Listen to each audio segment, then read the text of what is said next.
Hello, I'm Sherry with Red Apple Auctions, and thank you for joining me where we have been talking for the last year about virtual galas. Now, uh, 2 weeks ago, I did virtual gala number 38. I cannot believe that it's been really a year now since we have been doing these events, and we're getting better and better every time we do them. I expect that by the end of the year, we'll be out of this phase, but some of the great things that we've learned over the last year, we're going to still incorporate moving forward. And one of those that I hope we continue with is email marketing. So that's what I want to focus on today, is why email marketing is so important, and share with you a great campaign that one of my private schools here in the Commonwealth of Virginia did just 2 weeks ago, and share with you what their campaign was. So a little bit of background though, those of you that have been following along for the last year where we've been talking about nothing but virtual galas know that a few weeks ago, I did a vlog that talked about 3 tips for getting attendance at your virtual gala. You know, your virtual gala is very different than your in-person gala for a lot of reasons. One of them, when it comes to attendance, is that your in-person gala takes up more mind share of your guests. If I decide to go to your event and support you, I might be talking to my significant other about that so that we can make plans. I might hire a babysitter, buy a dress, get my nails done, do my hair. It's just more activities that I have to plan for before I even show up at your event. Now, in the case of a virtual gala, that's just not true. I'm at my house. I probably am not investing in any new clothes or anything like that. And the fact remains that I could just forget. I could forget.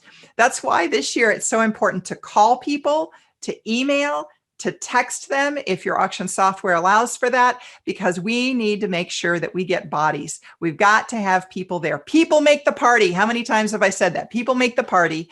And if you get your people to attend, we will raise money at the virtual gala, but we've got to get them there.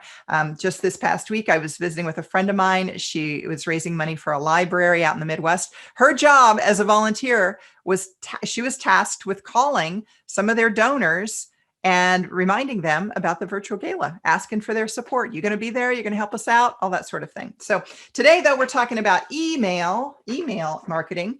And this particular client did a Zoom style virtual gala. And I say Zoom style, there is no codified vocabulary about the different styles of virtual galas. I've kind of been making this up on my own because I feel like I need to have some sort of language when I'm talking to my clients so that we're all on the same page about what different styles are out there and what they're going to use for their respective audience. Now, in this case, it was a Zoom style. What does that mean? That means that guests logged in on a Zoom link and their speakers, like me, logged in on a different link. In fact, what we used that event was vMix. And by doing that, it enabled the production company to create a more attractive visual show for the guests. It allows for lower thirds. It allows for graphics to fly in a little bit easier and so forth. So the experience for the guest is different visually than what you or I using Zoom meeting would be able to pull off. The guests were logging in on a Zoom link. They knew how to manipulate it because to them, they were able to go up in the upper right-hand side and see different layouts for Zoom.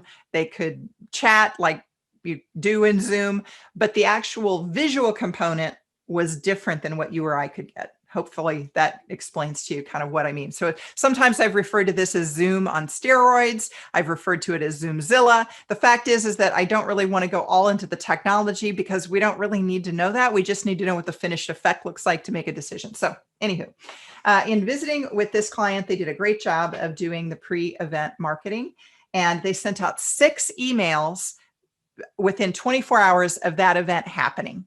So in the last day before and day of event, 6 emails went out. The first one went out at 4 p.m. the day before the gala. It said 1 more day until the 2021 virtual gala. And then when you opened it up, it had the Zoom link in there that the guest would use to watch the show. Then at 2 p.m. the day of the gala, tonight is the night with an exclamation point. You open that up, again, got some content along with the Zoom link. 5 p.m. pre-show begins in 1 hour. 5:30 p.m. 30 minutes till the pre-show. 6:01 Subject line reads, pre-show is starting. And then after the virtual gala, we ran the gala 6:30 to probably 8 o'clock, 8:15, something like that was what the gala ran. And then we closed their online auction at 10 p.m.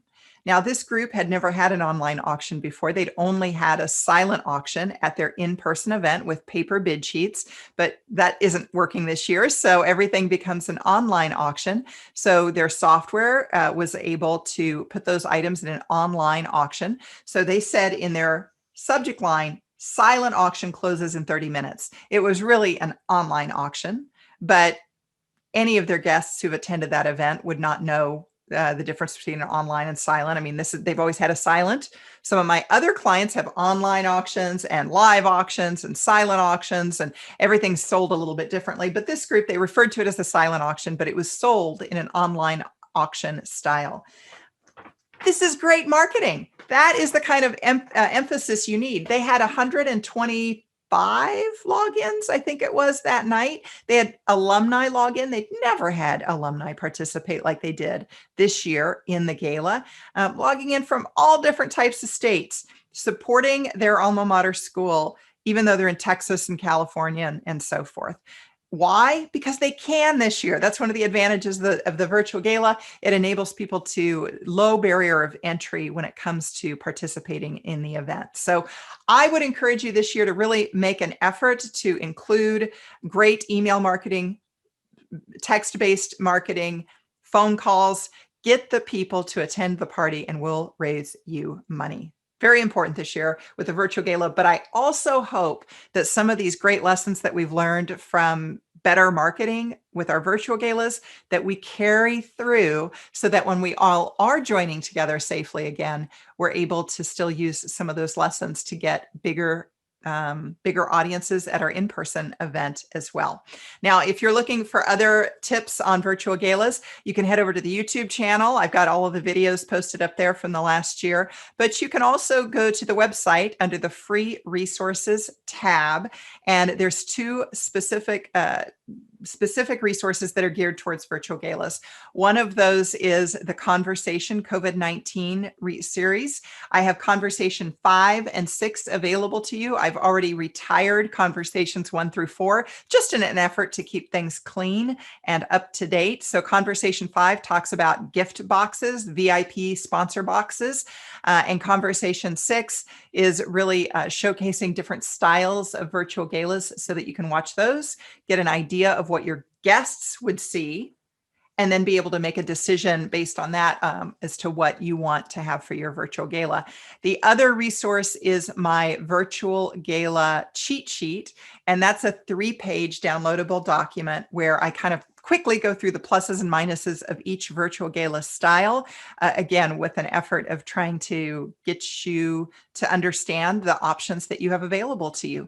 What you might find in surfing through YouTube is only 1 or 2 styles of virtual galas, but there's so many others, and you want to be able to have some current knowledge on that before you make a decision for yourself. So if you would like to work with me on your event, please reach out at redappleauctions.com, go to the contact page, and set up an appointment. We'll be able to visit about your plans for 2021. As always, good luck to you in your gala.